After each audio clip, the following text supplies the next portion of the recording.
of you may have called me JL. Later in life I was called Jim and sometimes even Pat. Some of you may only know me as someone a gymnasium was named after. Whatever I may have been called, I'm most commonly remembered as an educator, a principal, and superintendent of Cardington schools. But we'll get to all of that. A lifelong resident of Cardington, I was born in 1907, the second of 4 children to Frank Patterson and Lucy Hickson. As far as I know, my family had lived in Cardington Township ever since the formation of Morrow County in 1848. Growing up, I saw and remember many of the features of downtown Cardington during the 1910s and 20s. Cardington was a bustling town with many shops and the railroad. I remember Wednesday and Saturday evenings were the big social nights, where everyone would come into town to do their shopping and catch up on the news of the week. The women would shop for their supplies, the men would trade stories, and the kids who were old enough would have free reign of the town. Everyone enjoyed watching the free motion pictures that were shown outdoors on the side of a building. The Dreamland Theater was in the center of town, and they would simply turn the projector around, aim it out the window, and project onto the building across the street. The town also had a band that played from the balcony of the old hotel. As I said, Cardington was a bustling town. One of the first jobs I had as a young boy was a paper route. I delivered the Columbus Citizen newspaper to the residents on the east side of Cardington. This was during World War I in 1917 or 18. I remember one afternoon when a troop train hauling soldiers came through town and stopped on the side tracks for a bit. There was a crowd of townspeople who'd come down to see the troops. It was sort of a novelty. I had just picked up my papers from the train depot and was walking along the tracks down there. The soldiers couldn't get off the train, but they had their windows down and were talking with the townsfolk. When they saw me, they wanted newspapers. They would toss me a nickel or a dime and I'd hand them a paper. Unfortunately, then I didn't have papers for my customers that day. But the only complaint I had was from an elderly woman who was reading a serial story in the newspaper, and she'd missed that day's episode and wasn't happy about it. It was sometimes an adventure to pick up my papers for my route. They were delivered by the express train coming up from Cardington, or from Columbus. The papers would be bundled flat with a burlap cloth and a rope around them. As the train went through, they would just kick the bundle out the door. They could land anywhere from about a quarter mile south of the depot, or sometimes, if they kicked them out too late, north of the depot. I'd walk the tracks each day to find where the papers had landed. I recall one day they kicked them out just enough that as they came off, they hit the ladder that went up to the signal tower, put a big bend in the ladder, bounced back under the train, and cut the paper all to pieces. My customers didn't get their newspapers that day either. I also spent a lot of time farming in my youth. I'd work with my grandfathers, uncles, and some of the other local farmers. You need to remember this was back in the day before tractors and other farming equipment were widely available. This was still in the time when horses were used extensively for farming and transportation. I drove teams of horses for farmers as we loaded hay or oats or other grains. Became pretty good at handling and breaking horses for farming. However, the profession I thought I would eventually enter was carpentry. You see, the Pattersons had always been carpenters and builders.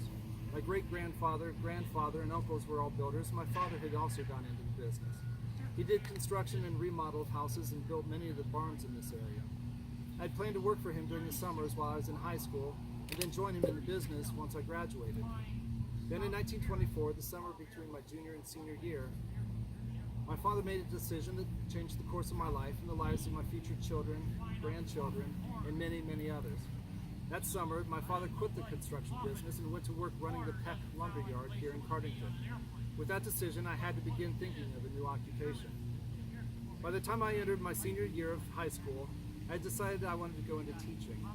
I'd been taking college prep classes, but had not really decided about going to college until my father's change of occupation. So in 1925, I was the first male in the Patterson family to graduate from high school and enter into college. I chose to attend Mount Union College in Alliance, Ohio, even though I'd never been on the campus until the first day of classes. I majored in mathematics and eventually graduated in 1929. I immediately got a job at Macomb High School in northwestern Ohio and would stay there for 3 years as an advanced math teacher. It was during that time that another momentous event happened that altered my life. It was there that I met another first-year school teacher, Ruth Shank of Finley. We dated during our 3 years there and eventually married in 1932. After a 6-week honeymoon camping trip out west, we left Macomb and took up residence here in Cardington on West Walnut Street. I was starting what would become a 32-year career at Cardington schools. I began as the high school principal and a math teacher and would fill this position for 13 years. During my years as principal, I also coached and officiated high school basketball. It was during this time in the 30s and 40s that I earned the nickname Dagwood, after the character in the Blondie motion pictures because I wore a bow tie and had a haircut similar to his. Eventually I was named superintendent of schools in 1945 and to this day served longer than any other individual in that capacity. It's interesting to note that the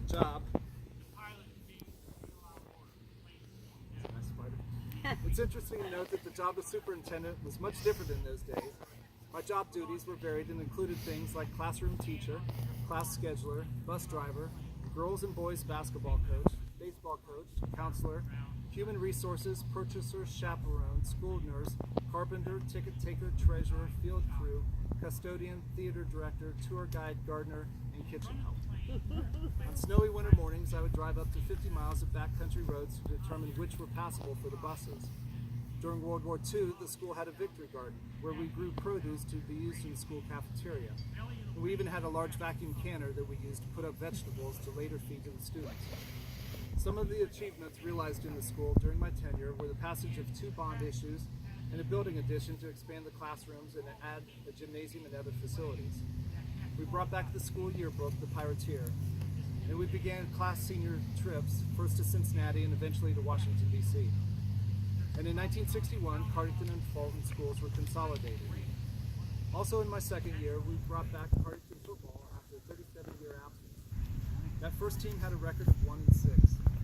However, in 1948, Cardington High School became the Mid-Buckeye Conference champions in only their second season, and thus began the local tradition of what is now Friday night Cardington Pirates football. Other service and community activities that I was involved in during my career at Cardington included being a lifelong member of the Cardington Methodist Church, a charter member of the Cardington Rotary, a Boy Scout leader, and along with my wife, a participating organizer of a community group that put on theatrical productions in Cardington.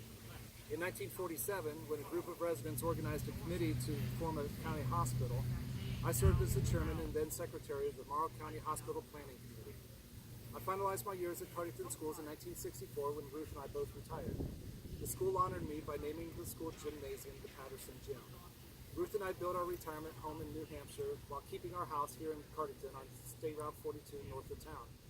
I went on to teach mathematics in New Hampshire for 9 more years before finally retiring my textbooks, chalk, and my slide rule. We still traveled to and from Cardington, spending summers in Ohio and winters in New Hampshire. The house we built there was designed to accommodate the many family and friends who would come to visit. Eventually, Ruth, my companion, best friend, and wife of nearly 51 years, passed away in 1983. During our marriage, we were partners, fellow teachers, travelers, civic members, parents to 5 children, grandparents to 7, and forebearers of 6 great-grandchildren. I passed from this life on February 3rd, 2001 at the age of 93. During my life, the principal values that I most tried to adhere to were honesty, trust, love of family and friends, and community service. In addition to my contributions to Cardington Schools and the community, I hope and trust these are the things I'm most remembered for. Thank you for coming out today and for the privilege of your time and interest. Thank you.